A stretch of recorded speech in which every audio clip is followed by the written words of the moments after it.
नमस्कार, मैं दिव्या। उत्तर प्रदेश की बड़ी खबरों में आपका स्वागत है। आज है 21 फरवरी, दिन शुक्रवार। खबरों के बढ़ने से पहले जिन लोगों ने हमारे कल के वीडियो को लाइक और कमेंट किया था उनके नाम है शिव गोविंद श्रीवास्तव, प्रेम शंकर राय, सुरेश विश्वकर्मा, वीरेंद्र कुमार, संजय शुक्ला, के चौधरी, मनोज कुमार प्रजापति। अब एक नजर सुर्खियों पर। यूपी सरकार ने पेश किया 8 लाख करोड़ का बजट, महाकुंभ पर खास ध्यान। यूपीपीएससी पीसीएस 2025 परीक्षा के लिए अधिसूचना हुई जारी। महाराष्ट्र सरकार आगरा में बनाएगी शिवाजी महाराज का भव्य स्मारक। आज जानेंगे कि क्या ट्रेन छूटने पर उस टिकट पर दूसरी ट्रेन से कर सकते हैं सफर। चैंपियंस ट्रॉफी में शुभमन गिल को उपकप्तान बनाने पर रोहित शर्मा का बयान। चले बढ़ते अब तक की 25 बड़ी खबरों की ओर विस्तार से। बैंक ऑफ बड़ौदा में 518 पदों पर निकली भर्ती, आवेदन शुरू। बैंक ऑफ बड़ौदा ने ह्यूमन रिसोर्सेज के तहत 518 पदों पर भर्ती निकाली है। इच्छुक उम्मीदवार को 11 मार्च 2025 तक आवेदन करना होगा। आयु सीमा 22 से 43 वर्ष के बीच में होनी चाहिए और आरक्षित वर्ग को उम्मीदवारों को छूट दी जाएगी। शैक्षणिक योग्यता अलग अलग पदों के लिए निर्धारित है, जिससे आधिकारिक नोटिफिकेशन से देख सकते हैं। जनरल, ओबीसी और ईडब्ल्यूएस उम्मीदवारों के लिए आवेदन शुल्क 600 रुपए, जबकि SC, ST और महिला उम्मीदवारों के लिए 100 रुपए है। यूपी सरकार ने पेश किया 8 लाख करोड़ का बजट, महाकुंभ पर है खास ध्यान। वित्त मंत्री सुरेश खन्ना ने यूपी का 9वां बजट पेश किया है, जो 8 लाख करोड़ से अधिक का है। इस बजट में मेधावी छात्रों को स्कूटी, 4 नए एक्सप्रेसवे और 58 नगर पालिकाओं को स्मार्ट सिटी बनाने की घोषणा की गई। उन्होंने महाकुंभ 2025 को एक दुर्लभ खगोलीय घटना और धार्मिक समागम बताया। यूपीपीएससी पीसीएस 2025 परीक्षा के लिए अधिसूचना जारी। उत्तर प्रदेश लोक सेवा आयोग यानी यूपीपीएससी ने पीसीएस एसीएफ आरएफओ परीक्षा की अधिसूचना जारी की है। आवेदन 24 मार्च तक किए जाएंगे। परीक्षा 12 अक्टूबर 2025 को होगी। कुल 200 पदों के लिए भर्ती होगी। शैक्षिक योग्यता में स्नातक डिग्री जरूरी है और आयु सीमा 21 से 40 वर्ष रखी गई। उत्तर प्रदेश बर्थडे स्पेशल में बात होगी अमीर मिनाई की। ये 19वीं सदी के भारतीय उर्दू कवि थे। इनका जन्म आज के ही दिन वर्ष 1829 में उत्तर प्रदेश के लखनऊ में हुआ था। मीनाई अपनी गजलों और नात शैली के लिए जाने जाते हैं। अबू मोहम्मद शहर की मुताला अमीर में मीनाई के जीवन और साहित्यिक कार्यों का विश्लेषण किया गया है। 13 अक्टूबर वर्ष 1900 में ये दुनिया को अलविदा कह गए।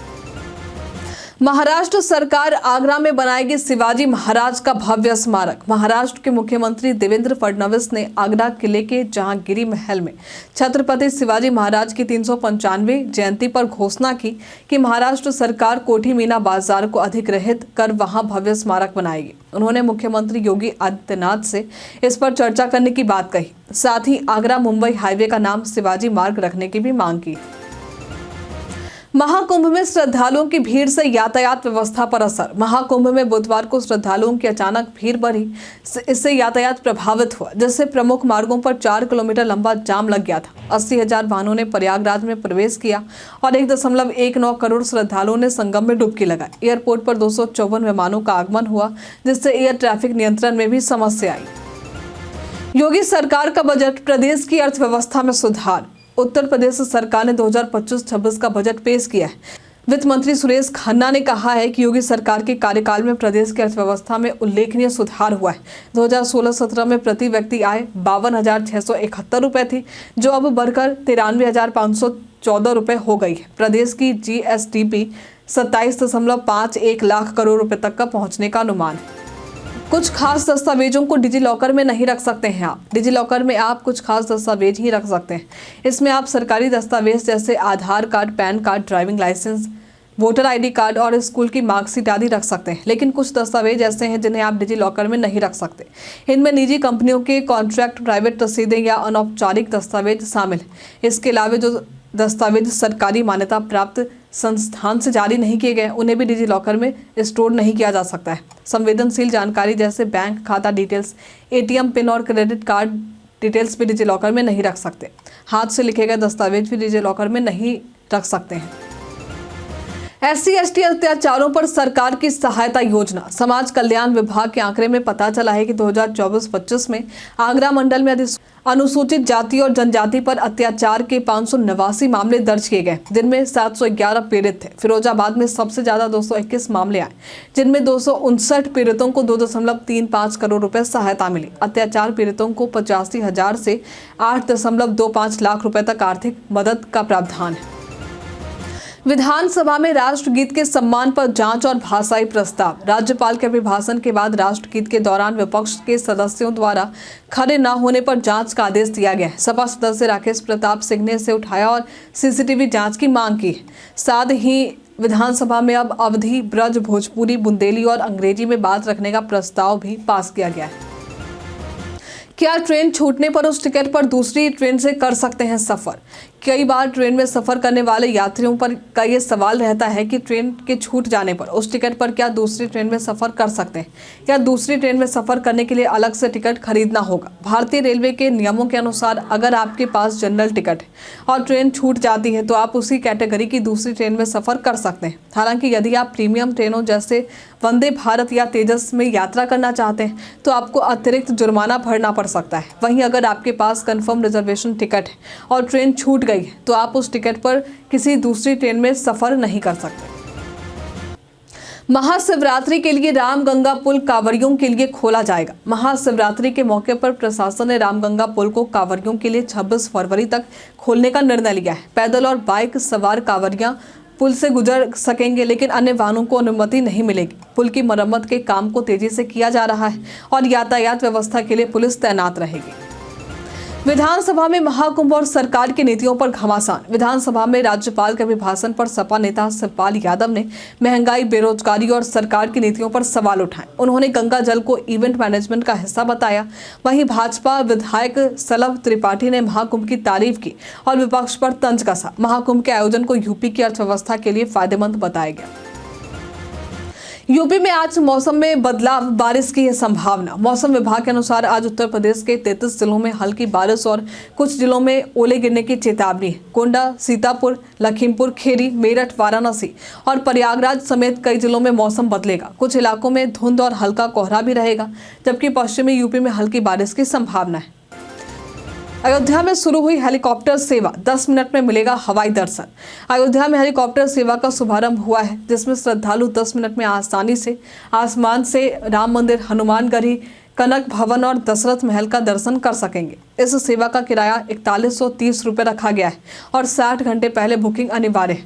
यूपी टूरिज्म ने इस सेवा को शुरू किया है और जल्द ही अन्य शहरों के लिए भी हेलीकॉप्टर सेवा शुरू करने की योजना है। श्री कृष्ण जन्मभूमि मुक्ति आंदोलन का शंखनाद ऑस्ट्रेलिया में। श्री कृष्ण जन्मभूमि मुक्ति आंदोलन अब अंतर्राष्ट्रीय स्तर पर फैल रहा है।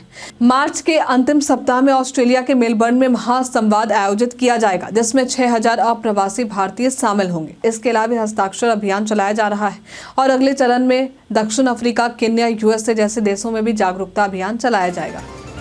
अलीगढ़ में राशन चावल का काला कारोबार जारी। अलीगढ़ में राशन में मिलने वाले सफेद चावल का काला कारोबार लगातार जारी है। बड़े कारोबारी चावल खरीदकर दिल्ली NCR के फ्लोर मिलों में भेज रहे हैं और हर महीने करीब 10,000 मीट्रिक टन चावल बाजार में बेचा जा रहा है। जिला पूर्ति विभाग ने फेरी वालों को रोकने के लिए अपील चस्पा करने की तैयारी की है। महाकुंभ में आपत्तिजनक वीडियो पोस्ट करने वालों के खिलाफ पुलिस कार्रवाई। महाकुंभ में महिला स्नानार्थियों की अशोभनीय वीडियो पोस्ट करने के मामले में पुलिस ने कार्रवाई तेज कर दी है। साइबर टीम इंटरनेट मीडिया पर पेट्रोलिंग कर रही है और इंस्टाग्राम, यूट्यूब, फेसबुक जैसे प्लेटफॉर्म पर फर्जी वीडियो अपलोड करने वालों के खिलाफ मुकदमा दर्ज किया गया है। आरोपियों की पहचान और गिरफ्तारी की प्रक्रिया जारी है। अखिलेश यादव का योगी सरकार पर कटाक्ष। मुख्यमंत्री योगी आदित्यनाथ द्वारा महाकुंभ में क्रिकेटर मोहम्मद शमी का नाम गलती से लेने पर अखिलेश यादव ने तंज कसा कि आप क्रिकेटर का नाम भी बदल दिया। वहीं अखिलेश ने आगरा के शिवाजी म्यूजियम का नाम बदलकर माता जीजाबाई के नाम पर रखने की बात की और गुजरात चुनाव में समाजवादी पार्टी की सफलता पर भी खुशी जताई। राहुल गांधी का रायबरेली दौरा, तैयारियां हुई पूरी। सांसद राहुल गांधी बृहस्पतिवार को रायबरेली पहुंचे। उनका 2 दिवसीय दौरा युवा और महिला संवाद, कार्यकर्ता बैठक और शंकरपुर में प्रतिमा अनावरण जैसी गतिविधियों से भरा होगा। इसके अलावा वे सिटी रिसोर्सेज सेंटर और अन्य विकास कार्यों का निरीक्षण करेंगे। चैंपियंस ट्रॉफी में शुभमन गिल को उप कप्तान बनाने पर रोहित शर्मा का बयान। भारतीय टीम के कप्तान रोहित शर्मा ने शुभमन गिल को उप कप्तान बनाने का कारण बताया है। उन्होंने कहा है कि गिल के शानदार आंकड़े और लगातार अच्छा प्रदर्शन, खासकर वनडे फॉर्मेट में, इसके पीछे मुख्य कारण है। चैंपियंस ट्रॉफी में भी गिल से शानदार प्रदर्शन की उम्मीद है। कई कारणों से दर्ज है भारत के इतिहास में आज की तारीख। आज के दिन वर्ष 1948 में स्वतंत्र भारत के संविधान का प्रारूप संविधान सभा के अध्यक्ष के समक्ष रखा गया था। आज के दिन वर्ष 1959 में प्रेस क्लब ऑफ इंडिया की नई दिल्ली में स्थापना हुई थी। आज के दिन वर्ष 1999 में भारत और पाकिस्तान के बीच लाहौर घोषणा पर समझौता हुआ था। आज के दिन वर्ष 2000 में भारतीय मूल के उज्जवल दोसांझ कनाडा में ब्रिटिश कोलंबिया प्रांत के नए प्रीमियर यानी मुख्यमंत्री बने थे। आज के दिन वर्ष 1829 में रानी चेन्नम्मा का निधन हुआ था। आज के ही दिन अंतर्राष्ट्रीय मातृभाषा दिवस मनाते हैं। जियो के 949 रुपए के प्लान में मिलेगा जियो हॉटस्टार सब्सक्रिप्शन। रिलायंस जियो का नया रिचार्ज प्लान 949 रुपए का है। इसमें 84 दिनों की वैलिडिटी मिलती है। इस प्लान के तहत यूजर्स को रोजाना 2 GB data, unlimited voice calling और 100 SMS का फायदा मिलता है। इसके अलावा इस प्लान के साथ जियो स्टार का फ्री मोबाइल सब्सक्रिप्शन भी दिया जा रहा है, जिससे यूजर्स जियो सिनेमा और डिज्नी प्लस हॉटस्टार दोनों का कंटेंट देख सकते हैं। इसके साथ ही जियो टीवी और जियो क्लाउड जैसे ऐप्स का एक्सेस भी मिलता है। इस प्लान में अनलिमिटेड 5G डेटा का लाभ भी दिया जा रहा है। साल में 2 बार होगी CBSE बोर्ड 10वीं की परीक्षा। केंद्रीय माध्यमिक शिक्षा बोर्ड यानी CBSE 2026-27 से 10वीं कक्षा की बोर्ड परीक्षा साल में 2 बार आयोजित करेगा। इस निर्णय का उद्देश्य छात्रों पर परीक्षा का दबाव कम करना और उन्हें बेहतर प्रदर्शन का अवसर प्रदान करना है। विद्यार्थी दोनों परीक्षाओं में से किसी भी एक में सर्वोत्तम अंक प्राप्त कर सकते हैं और वही अंक रिजल्ट में शामिल किए जाएंगे। इस पहल का हिस्सा CBSE ग्लोबल करिकुलम में भी लॉन्च करेगा, जो 260 विदेशी स्कूलों में लागू होंगे। टाइम्स ऑफ इंडिया की रिपोर्ट के मुताबिक ये कदम शिक्षा मंत्रालय की योजनाओं के तहत तनाव मुक्त परीक्षा प्रणाली और वैचारिक समझ को बढ़ावा देने के लिए उठाया गया है।